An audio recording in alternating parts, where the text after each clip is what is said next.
That's for you easy to say as a man. Most women don't agree with that. This is simply not established. You would give examples of extreme cases, like a woman would want to rather live with a celebrity and share him with numerous other women than live alone with some random man. That's also that's an extreme example.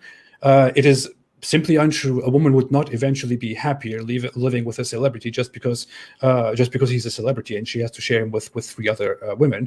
The thing is also, this is an example of deviance. This is not a normal example. You know what I as a man, for example, of course I know, but that's not a permanent life. Why are there groupies if they don't like?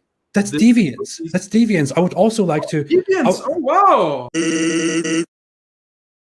It is unanimous in psychology. Both agree that punishments have to exist. They're a necessary evil. No, I don't think so.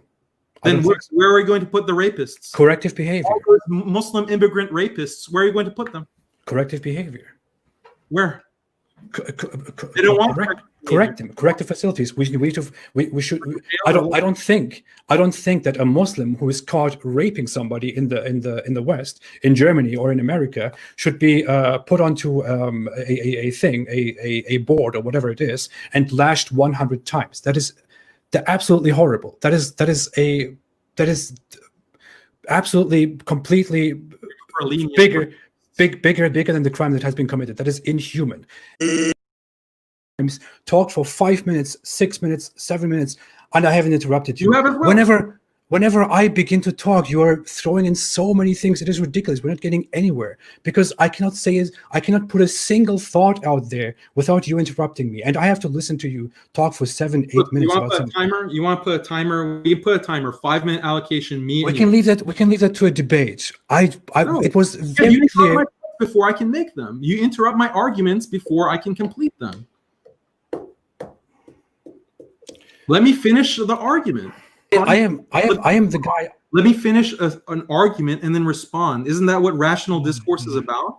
Yes, and you haven't allowed me to do that one single time. Articulate the argument. I did let you speak. You remember your whole immigrant Muslim rapist rant? Yes, because I yelled and because I told you, please let me speak, and that was only the first. I'll let you speak. Let me finish the argument, then I'll let you speak. I cannot go on with this bullcrap anymore. Let's keep it brief. You are not making a point by bringing up lengthy references to some papers that no one will be able to look up when we have a consensus that disagrees with you. I try to bring evidence for my points. Unlike you, I don't just hand wave and say, oh, it doesn't make sense. I actually bring evidence and step-by-step argumentation. That's the difference between the way I argue and the way that you rant. It doesn't support the point at all. Number one, no. Why is it Daniel, I want to go on as we agreed because I want to. Why are you interrupting? Because we agreed from at the very beginning of our conversation before we started. You know that very well. Over me, so you set me up by saying yes, homosexuals should get. It is ridiculously stupid. It is scientifically agreed. Don't let me explain fully. You interrupt me in the middle of the argument. You interrupt me all the time, Daniel. I could just mute you here. I don't do that. You interrupt me all the time.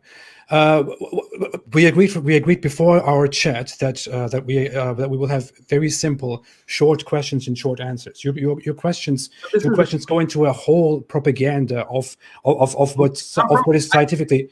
Peer-reviewed research is propaganda? I will mute you for a second. I'm sorry. You are presenting a study. I have muted you, yes. Just for a second to say something. You are but we went into a great conversation on the history and logic of slavery, whereas I completely agree that slavery is an essential part of human history. For example, you would think that I will come with one of these typical imbecile objections and will think, oh, slavery is evil. How dare people enslave people in history? How dare the Confederates do this and Muhammad do this and do that? No, I don't think like that at all.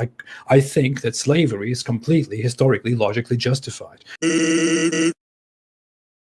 But modern Muslim apologetics get so pathetic that they try to downplay the seriousness of Islamic slavery. They explain how different conditions were there. Islamic slavery was different. Slaves were treated well, but they can just shut up right away. A slave is a slave, an inferior, a tool, an object, a property that you use for help. There is no justification, no excuse to this at all. I think that slavery is completely, historically, logically justified.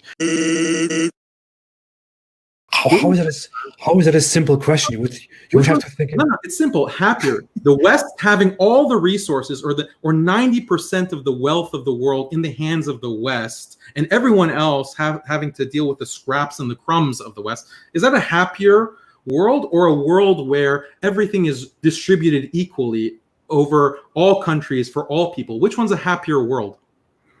I don't know. Maybe it would be Oh, okay. I don't know. Maybe it would be if the West distributes everything equally to the rest of the world. Maybe it would be if the West dominates and the others just follow suit. Oh, I just don't domination understand. Can lead to a better, happier result. I thought you were utilitarian. No, that's not what I mean by that. What I mean, I don't understand what that has to do with our discussion, with our point. It's okay. Don't worry about it. These people become extremely impatient, extremely aggressive, extremely dangerous when it comes to sexuality. These people resort to things like talking about sex with animals, for example, which is a commonly known, very common talk in Muslim culture, where you can talk about having sex with a donkey, or having sex with a camel, or having sex with a cow, for example.